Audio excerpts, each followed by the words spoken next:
Bearcti or Ursarctic in the TCG is its upcoming archetype in Ancient Guardians. The deck aims to utilize a different synchro summoning method, namely dark synchro summoning from the anime. Now, the main interest in Ursarctic or Bearcti is their ability to special summon their main monsters in the main phase on any player's turn, basically acting as hand traps. The beast, or the main cards as I like to call them, are the cards that facilitate card advantage. They facilitate plays and so on and so forth. The tuners are the big guys, the level 8 synchros. They allow you to disrupt your opponent on your opponent's turn if you have a Ursarctic card on board. Now, the primary issue with Ursarctic is summoning the cards. You need to tribute a level 7 or higher monster from your hand, or if you have Big Dipper on board, you can banish a level 7 or higher Ursarctic card from the grave to special summon them. Now, the issue with this is that you're going to run out of cards quick. The requirement to tribute a level 7 or higher monster to special summon them means they have absolutely little synergy with a lot of decks. So you can't really take in a lot of cards you think of when you think of tributing. So ritual cards and so forth. So in case you were thinking, hey, I can make a ritual deck out of this, you can't. It's not going to work.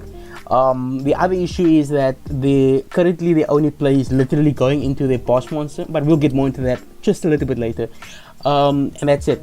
That's mainly the issues with the deck. While it's not really bad, the issue is that when you go through the plays, you run out of so much card advantage that sometimes it becomes even more impossible to utilize the main idea behind them being hand traps.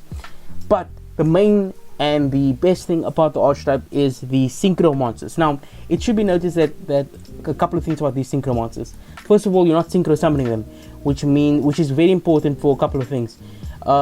If a card requires synchro summoning or goes off synchro summoning, they don't play into turn. These monsters are essentially just synchros by name.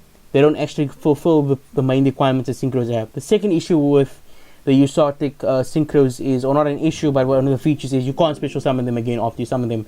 I know some people have tried to argue that we try to do a Polari into Ursarctic Septentrion, but that doesn't work because the monsters themselves haven't been properly synchro summoned and the deck doesn't really count special summons. Essentially, these monsters have just been special summoned. And the main way to special summon them, as I said earlier, is by sending the difference in monsters. So for Ursarctic Septentrion, you have to send a level 8 or higher tuner and one non-tuner synchro monster you control to the graveyard whose difference in levels equals 7. Now, there's a couple of things to note about this card. First of all, it's the best card because it has a Unicorn-esque effect in that it negates the effects of all face-up monsters special summon from the extra deck that have no level. That's the main appeal of running Ursarctic Septentrion, and you can probably realize by just what I've said that the card is not archetype specific, and that's an important thing to note because it allows this card to be run in other decks that can maybe utilize a strategy to bring him out. And the main appeal is of course the Unicorn effect. So Ursarctic Septentrion, I foresee being run in other decks. I don't think it's going to be I don't think Ursarctic is going to be a meta deck right now, but I do think that Ursarctic Septentrion you will see it in other decks. And then the second boss monster is Ursarctic Grand Chariot. This one basically allows you to pop 2 cards on the field when it's summoned, and when your opponent activates a card that targets a Ursarctic card, you can negate it. The other thing I didn't mention about Ursarctic Septentrion is that it allows you to add a Ursarctic card from deck to hand if your opponent special summons a monster. Very good, very important also because it allows you to facilitate plays with the big beast warrior tuners in the Ursarctic archetype. Okay, so that's what the main benefit of Septentrion is. He's the main playmaker, he's the main card you're going to go to. The first card that you're going to go to in the lineup of synchros is Ursarctic Polari. So Polari is one of the more easier monsters to summon because it has a very generic and very easily facilitated requirement of sending 1 tuner and 1 non-tuner you control to the graveyard whose difference in levels equals 1. Why is this easier? Because essentially you can literally just run lefty and righty driver, special summoning like normal summoning lefty, I think, then special summoning righty, and by doing so you already have the requirements for Ursarctic Polari, and it's the other way around, by the way. I apologize. It's normal summoning righty driver, special summoning lefty driver, and then you can go into Ursarctic Polari. Polari's effect is essentially that it allows you to activate Big Dipper from deck, and that you can tribute one level 7 or higher monster, add to your hand, or special summon one Ursarctic monster from your graveyard. So it mainly goes off once you've already gone off. It's not really a play starter. It's more like utilized in the middle of your combos to garner more advantage. Usually you're going to use Ursarctic effect while Big Dipper's on board, obviously, since it facilitates it, and not actually tributing a monster, but banishing a monster from grave. Now, Ursarctic Polari I also foresee being run in other decks, and the main reason why this card will probably be run more often this Septentron is one very specific reason that's very easy to follow here. Ursarctic Polari allows you access to Ultra Ursarctic Big Dipper, and Big Dipper is a very good card because it's very unsuspecting for your enemy to expect what it's going to do. So Ursarctic Big Dipper essentially has a Ursarctic effect, or Ursarctic specific effect, where if your Ursarctic monster with tribute a monster to activate an effect, you can banish one level 7 or higher Ursarctic monster from your graveyard instead.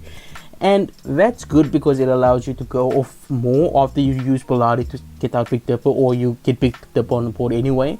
But the other interesting thing about Ursarctic Big Dipper is that it adds a counter every time a monster is special summoned.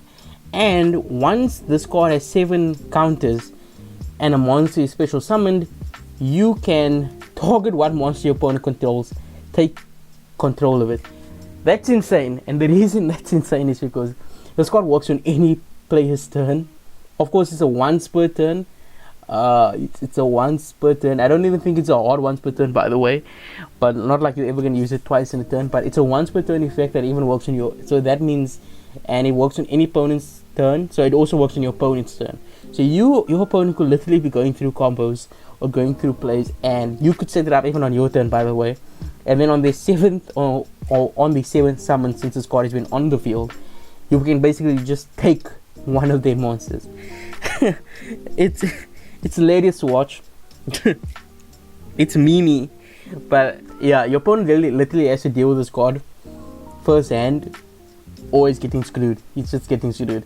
The other thing about Ursarctic Polari that has synergy with is Deep Sea Diva. So a lot of people that I've seen, and what I've actually tested, is running Deep Sea Diva with Nepetus, the Atlantean Prince, and Lapis Dragon to go into Christian Hauke Felbrecht's plays.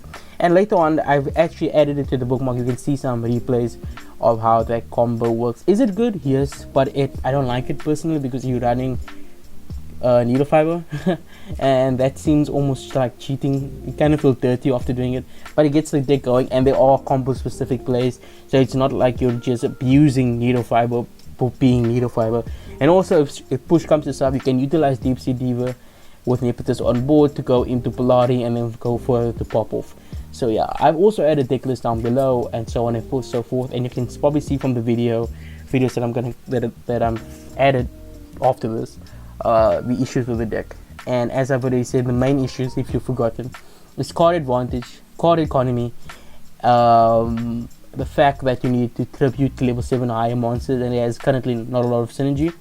The second issue is that the Beast Warrior tuners, the tuners basically, which are supposed to act as interruption on your opponent's turn, can't really do that with their hand trap effects on the first turn because of the fact that they require your Ursarctic monster already on board.